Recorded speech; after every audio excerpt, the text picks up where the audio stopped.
Hello students, welcome to canonical classes. और आज के इस वीडियो में we are going to start a new chapter जो कि 11th क्लास का थर्ड चैप्टर है आपका केमिस्ट्री का, that is periodic classification of elements. ठीक है, तो इस चैप्टर के अंदर आपने एलिमेंट्स को क्लासिफाई करना है on the basis of periodic table. मतलब एलिमेंट्स को पीरियोडिक टेबल में किस तरह से अरेंज किया गया है, किन प्रॉपर्टीज के बेसिस पे वो एक ही ग्रुप या एक ही पीरियड के अंदर आ रहे हैं, क्या क्या कैरेक्टरिस्टिक फीचर्स हैं इसके। ठीक है, तो वो सब स्टडी करेंगे। लेकिन पीरियोडिक टेबल पे पहुंचने से पहले हम वो सारी थ्योरीज डिस्कस कर लेते हैं जहां से हमारा पीरियोडिक टेबल बनना स्टार्ट हुआ था। मतलब ईयर्स अगो जब से हमारे पीरियोडिक टेबल का एक कंसेप्ट जब हमारे साइंटिस्ट के माइंड में आया, तो वो कंसेप्ट कब से स्टार्ट हुआ था। जो हमारे फर्स्ट साइंटिस्ट थे जिन्होंने ये कंसेप्ट लेकर आए वो थे लेवोसियर साइंटिस्ट, बट उसके बारे में हमें डिटेल स्टडी नहीं करनी। उन्होंने फर्स्ट पहली बार बोला था ये मेटल्स हैं, ये नॉन मेटल्स हैं, मतलब कुछ एलिमेंट्स के 4-5 एलिमेंट्स के बारे में बताया था। ठीक है, नेक्स्ट वॉज उसके बाद 100 साल के बाद एक साइंटिस्ट आता है जिनका नाम है डोबेरिनर। ठीक है, क्या नाम है? Dobereiner trade. डोबेरिनर ट्रेड, ये डोबेरिनर साइंटिस्ट जो हैं, जो हमारे डोबेरिनर साइंटिस्ट हैं, इन्होंने क्या किया 1817 के अंदर, इन 1817 डोबेरिनर एक ऐसे साइंटिस्ट है हु गेव ट्रायड्स। क्या दिया इन्होंने? ट्रायड्स दिए। ठीक है, ही गेव ट्रायड्स। ठीक है, what do you mean bye triads? Triads का मतलब होता है group of 3 elements, group of 3 elements. ठीक है, 3 एलिमेंट्स के ग्रुप को हम क्या बोल देते हैं? ट्रायड्स बोल देते हैं। ट्राई मतलब 3, तो एड्स मतलब ग्रुप बना दिया। ठीक है, तो Dobereiner's triad were groups of elements with similar properties. ठीक है, he grouped elements with similar properties। उन्होंने क्या किया? एलिमेंट्स को सिमिलर प्रॉपर्टीज के साथ उन्होंने ग्रुप कर दिया। मतलब 3-3 एलिमेंट्स के जो ग्रुप बनाए गए थे वो सिमिलर प्रॉपर्टीज को देखकर बनाए गए थे। ठीक है, तो डोबेरिनर स्टेटेड अ लॉ, और उसके लॉ के अकॉर्डिंग, ठीक है, अकॉर्डिंग टू लॉ जो उन्होंने लॉ दिया था, वो क्या बोलता है? उसने ये बोला कि that the arithmetic mean, law states that the arithmetic mean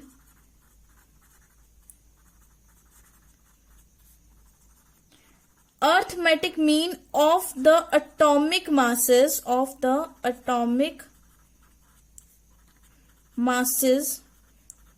of first and third element in a triad, of first and third element in a triad। ठीक है, फर्स्ट और third element in a triad would be approximately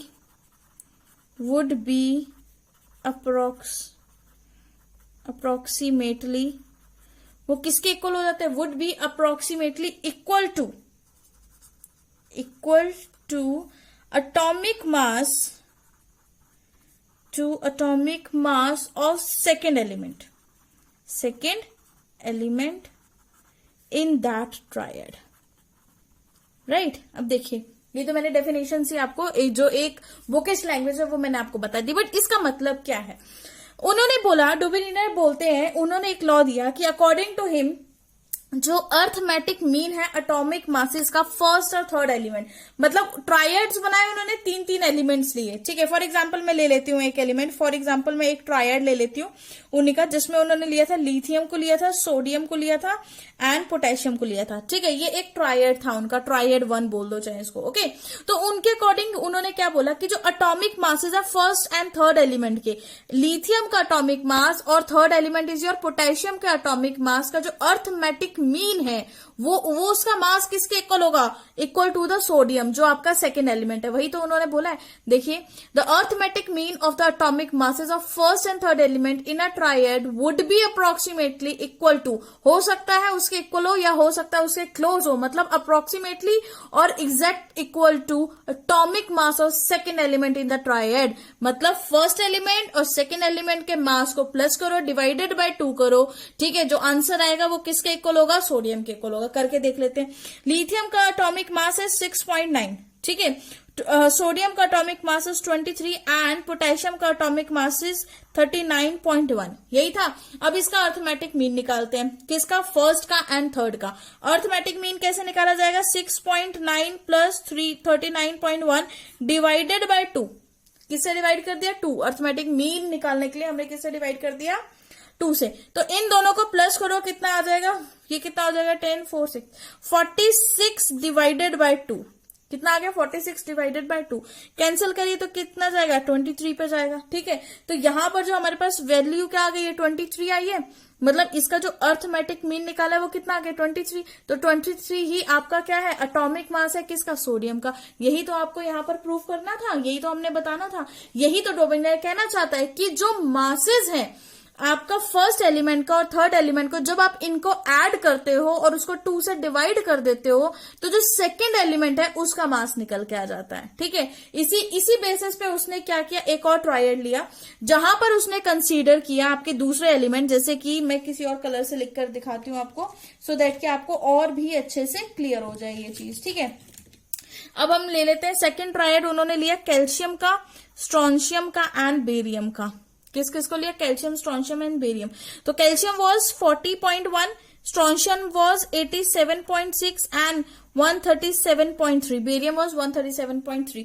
तो अब दोबारा से इसका क्या arithmetic mean निकालें, ये फर्स्ट है और ये थर्ड है, इन दोनों का ही अर्थमेटिक मीन निकालें।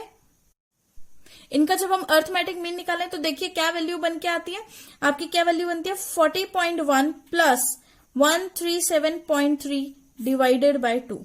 ये बन के आएगा कि नहीं। ठीक है, इसको हमने ऐड किया तो टोटल जो हमारा ऐड सम आया दैट इज 177.4 डिवाइडेड बाय 2, और जिसकी वैल्यू इक्वल होगी 88.7 के अप्रोक्सीमेटली इक्वल होगी। ठीक है, तो देखिए स्ट्रोंशियम 87.6 और 88.7, तो ये क्या है, approximately, not exact equal but approximately आपके सेकंड जो आपका एलिमेंट है उससे इसकी वैल्यू क्या कर रही है, मैच कर रही है। ठीक है, तो इसी तरह से उन्होंने ट्रायड्स बनाए, डिफरेंट एलिमेंट्स के ट्रायड्स बनाए, और जो डिफरेंट एलिमेंट्स के ट्रायड्स थे उनमें उन्होंने क्या बोल दिया कि फर्स्ट एंड थर्ड एलिमेंट के मासेस को ऐड करिए, 2 से डिवाइड करिए, जो भी आंसर आएगा वो आपके सेकंड एलिमेंट के मास के इक्वल होगा। इसके बेसिस पर ही डोबिनेर ने क्या किया था, अपनी ट्रेड्स बनाई थी। ठीक है, अब देखिए क्या लिमिटेशंस क्या थी, ये जो कंसेप्ट था ये फेल हो चुका था। ठीक है, फेल हो गया था, इसलिए इसको बस हम एक यादगार के तरीके से पढ़ते हैं। तो क्या क्या इसकी लिमिटेशंस क्या थी, क्यों ये फेल हुआ, वो डिस्कस कर लेते हैं। देखिए सबसे फर्स्ट पहली जो इनकी लिमिटेशन ये थी कि जितने भी आपकी newly discovered elements did not fit into triads. ठीक है, जो भी आपके नए एलिमेंट्स डिस्कवर हुए थे वो ट्रायड्स के अंदर फिट हो ही नहीं रहे थे। सबसे पहली लिमिटेशन तो ये, मतलब उन्होंने तो ट्रायड्स बना दिए थे अपनी मर्जी से, लेकिन आगे जो एलिमेंट डिस्कवर होते जा रहे थे आप उनके ट्रायड्स नहीं बना पा रहे थे, मतलब सॉरी वो उनके ट्रायड्स नहीं बना पा रहे थे। ठीक है, उनके लिए बहुत टफ हो गया था क्योंकि उनकी प्रॉपर्टीज ही नहीं मैच कर रही थी। Second, only a total 5 Dobereiner triads identify किए गए। कितने किए गए, only a total 5 Dobereiner triads were identified। ठीक है, सिर्फ इतने ही ट्रायड से जिनको आइडेंटिफाई किया गया था, मतलब 5 ही बना पाए थे, उससे ज्यादा वो नहीं बना पाए थे। नेक्स्ट थर्ड अगर हम पॉइंट डिस्कस करें तो even several known elements did not fit into any of the triad. मतलब बहुत सारे एलिमेंट्स जो उस टाइम पे थे भी, प्रेजेंट भी थे, तब भी इवन सेवरल नोन एलिमेंट्स, जो सेवरल नोन एलिमेंट्स भी थे, did not fit into any of triad। ठीक है, वो इनमें से किसी भी ट्रायड के अंदर फिट नहीं हो रहे थे, मतलब जो उनके 5 ट्रायड थे उन 5 ट्रायड्स में वो फिट नहीं हो रहे थे। ठीक है, तो क्या क्या लिमिटेशन है इनकी? First limitation is newly discovered element did not fit into triads. Second, only a total 5 Dobereiner triads were identify. And third is even several known element did not fit into triad, मतलब जो identify नहीं हुए थे, पहले से ही जानते थे जिन elements को, वो भी उस ट्रायड के अंदर फिट नहीं हो रहे थे। राइट, तो चलिए अब इनकी लिमिटेशंस तो हमने डिस्कस कर ली। अब इनके बाद ये डोमिनियर अंकल के बाद हमारे पास एक न्यू साइंटिस्ट आए, उनका नाम क्या था? न्यूलैंड्स लॉ, नहीं सॉरी, न्यूलैंड्स बोलते हैं उनको। ठीक है, न्यूलैंड एक साइंटिस्ट है जिन्होंने उसके आगे, मतलब डोमिनियर के आगे इन्होंने कंटिन्यू किया। तो इनके जो पीरियोडिक टेबल था, ये इनका जो लॉ था उसको क्या बोलते हैं? Newland law of octaves. Octaves, what do you mean by octaves? Octaves का सारे गमा पा जैसे होता है ना, हमारी सरगम बोलते हैं जिसको। ठीक है, तो हिंदी में ऑक्टेव्स बोल देते हैं उसको। राइट, ठीक है, तो he gave law of octaves. उन्होंने क्या दिया? He gave law of octaves. ठीक है, उन्होंने क्या दिया? ऑक्टेव्स की लॉ देने स्टार्ट की। तो लॉ ऑफ ऑक्टेव्स क्या बोलते हैं, मतलब लॉ ऑफ ऑक्टेव क्या बोलता है, डिस्कस करते हैं। चलिए देखिए, law according to law of octave, according to law of octaves, law of octave के अकॉर्डिंग, मतलब according to law of octave, every eighth element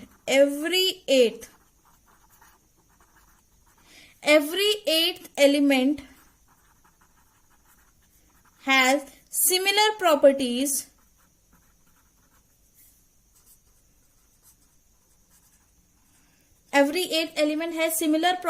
when the elements are arranged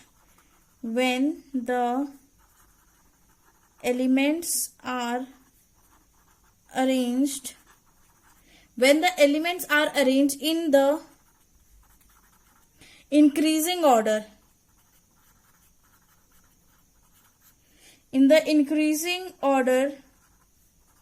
of their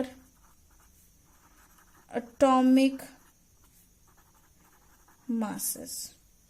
ठीक है, क्या बोला? लॉ ऑफ ऑक्टेव क्या बोलते हैं? उन्होंने क्या बोला? He gave a law of octave, according to law of octave every 8th element has similar properties. हर एक 8th एलिमेंट की सिमिलर प्रॉपर्टी होती है जब एलिमेंट्स को अरेंज किया गया उनके एटॉमिक मासेस। मतलब इन्होंने सिंपल, ये फर्स्ट है जिन्होंने एलिमेंट्स को, पहले वाले आए थे उन्होंने तो ट्रायड बना लिए थे, ऑक्टेव ने एलिमेंट्स को अरेंज किया on the basis of atomic masses. First point तो ये है। ठीक है, अब जब उन्होंने एटॉमिक मासेस पे एलिमेंट्स को अरेंज कर लिया, किस तरह से अरेंज कर लिया उन्होंने? देखो ऐसे अरेंज कर लिया, हाइड्रोजन, ठीक है, उसके बाद lithium, then beryllium, hydrogen, lithium, beryllium, boron, carbon, nitrogen, oxygen, fluorine, sodium, magnesium, aluminium, silicon, phosphorus, sulphur, chlorine के बाद क्या था? Potassium, and last one is calcium. ठीक है, इस तरह से उन्होंने एलिमेंट्स को अरेंज कर लिया। ओके, आपको बुक में एक ऊपर सीक्वेंस, फिर नीचे, फिर 3 सीक्वेंस ऐसे गिवन होंगे, बट मैंने एक साथ ही आपको दिखा दिया कि इस तरह से उन्होंने एलिमेंट्स को अरेंज कर दिया।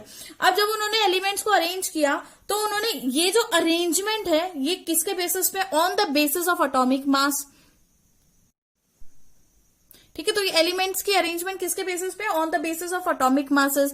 तो एटॉमिक मासेस पे एलिमेंट्स को कर दिया। अब सेकंड पॉइंट इसने क्या बोला कि पहले तो उसने बोल दिया कि एटॉमिक मासेस पे अरेंज किया है। सेकंड चीज ये बोलता है कि जो हर एक 8th एलिमेंट है उसकी प्रॉपर्टी सिमिलर होगी उसके फर्स्ट एलिमेंट से। फॉर एग्जाम्पल अगर मैं बात करूं, सपोज मैं लिथियम लेती हूं यहां से, तो लिथियम इज 1। ठीक है, लिथियम को 1 काउंट करो, ये 2 हुआ, ये 3 हुआ, 4, 5, 6, 7, 8, मतलब लिथियम से 8th एलिमेंट इज सोडियम। तो उसका कहने का मतलब है कि लिथियम से लेके सोडियम तक, मतलब लिथियम की प्रॉपर्टी और सोडियम की प्रॉपर्टी बिल्कुल मैच कर रही है एक दूसरे से। ठीक है, ये उनका कंसेप्ट था। पहले तो उन्होंने क्या किया? एटॉमिक मासेस के बेसिस पे अरेंज कर दिया। सेकंड उन्होंने बोला कि जो फर्स्ट एलिमेंट है उसकी प्रॉपर्टी उसके 8th एलिमेंट से मैच करेगी, जैसे कि हाइड्रोजन की किससे करवा दी? फ्लोरीन से करवा दी।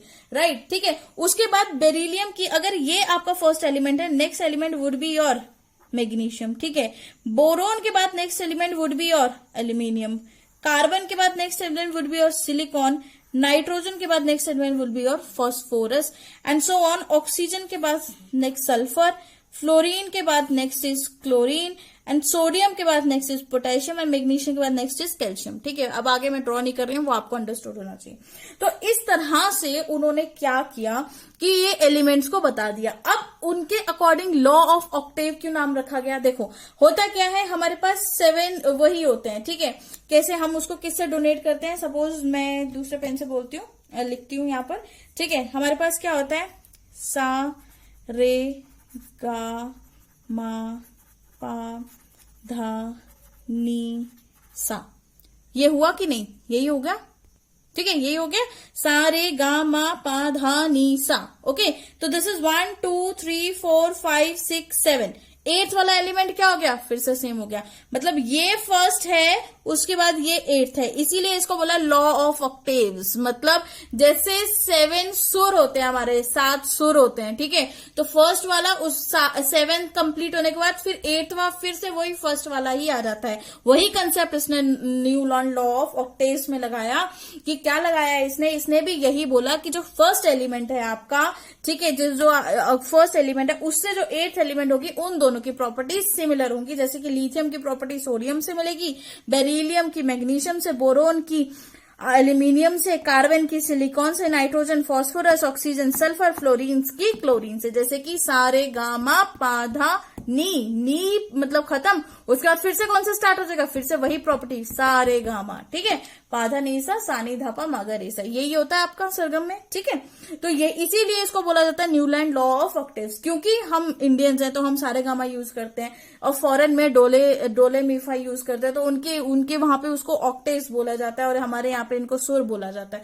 ठीक है, तो बस यही डिफरेंस है। और ये था न्यूलैंड लॉ ऑफ ऑक्टेव, जो कि इस सारे गामा पर बेस्ड था, जो कि आपको याद रखना है, वेरी इंपॉर्टेंट। ठीक है, तो बस आपने यही देखना है कि फर्स्ट इसमें न्यूलैंड लॉ ऑफ ऑक्टेव ने क्या किया? एलिमेंट्स को अरेंज किया on the basis of their atomic masses. उसके बाद उन्होंने बोल दिया जो फर्स्ट एलिमेंट है उसकी प्रॉपर्टी अपने 8th एलिमेंट से मैच करेगी ही करेगी। अब देखिए क्या क्या लिमिटेशंस क्या थी न्यूलैंड लॉ ऑफ ऑक्टेव्स की। उनकी सबसे पहली लिमिटेशन तो यही थी, first limitation, he did not tell anything about noble elements, है ना। He did not tell anything about noble, अब जितने भी आपके नोबल एलिमेंट्स हैं, नोबल एलिमेंट्स, ठीक है, मतलब इन्होंने नोबल एलिमेंट्स के बारे में कोई भी बात करी नहीं है, कोई भी नोबल एलिमेंट्स को कहीं प्लेस किया ही नहीं। तो सबसे मेन लिमिटेशन तो उनकी यही है, बाकी तो ऐसी कहने देने वाली लिमिटेशंस है।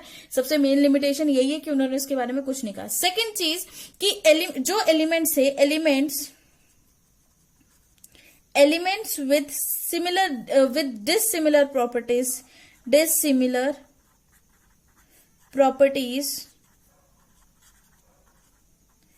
वर ग्रुप्ड टुगेदर।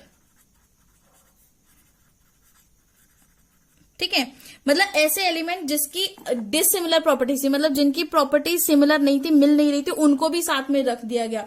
फॉर एग्जाम्पल, कैसे हमें कैसे पता लगा? जब हमने क्या नोटिस किया, हमने देखा था हेलोजेंस जो है हमारे, halogens were grouped with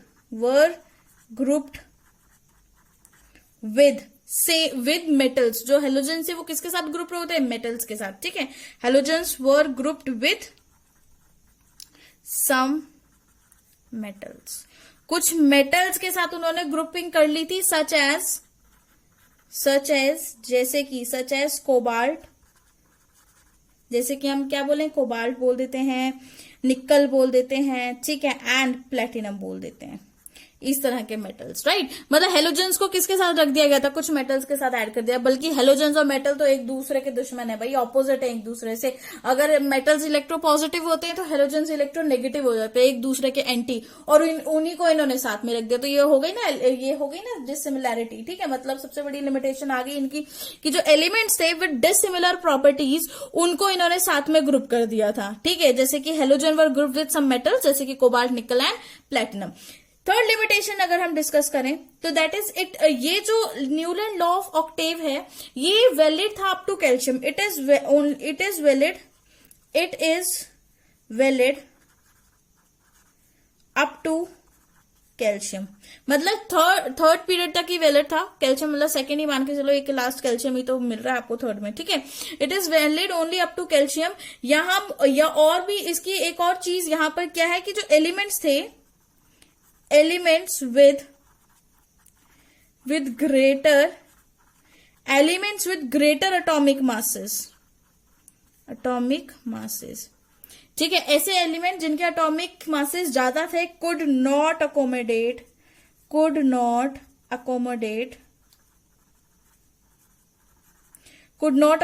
into octaves, right. मतलब जो उन्होंने ऑक्टेव्स बनाए थे, जो न्यूलैंड के ऑक्टेव्स बने हुए थे, उसके अंदर जिनके एटॉमिक मासेस ज्यादा थे वो एलिमेंट्स तो जा ही नहीं सकते। मतलब सिंपली अगर हम बोलें कि लाइटर एलिमेंट्स के लिए वैलिड था, बट थोड़े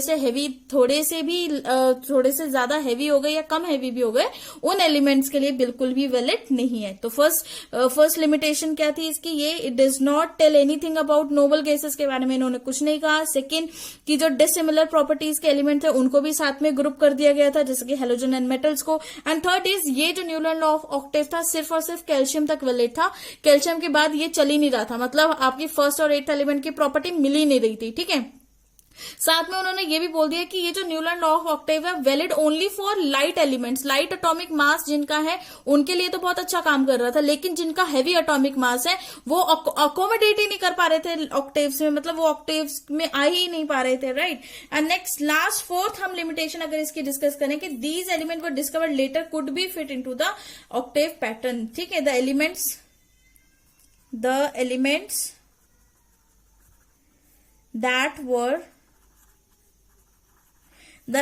that were discovered later, मतलब जो एलिमेंट्स बाद में डिस्कवर हुए थे could not, बिल्कुल भी नहीं फिट हो रहे थे, could not be fit, ठीक है, into the octave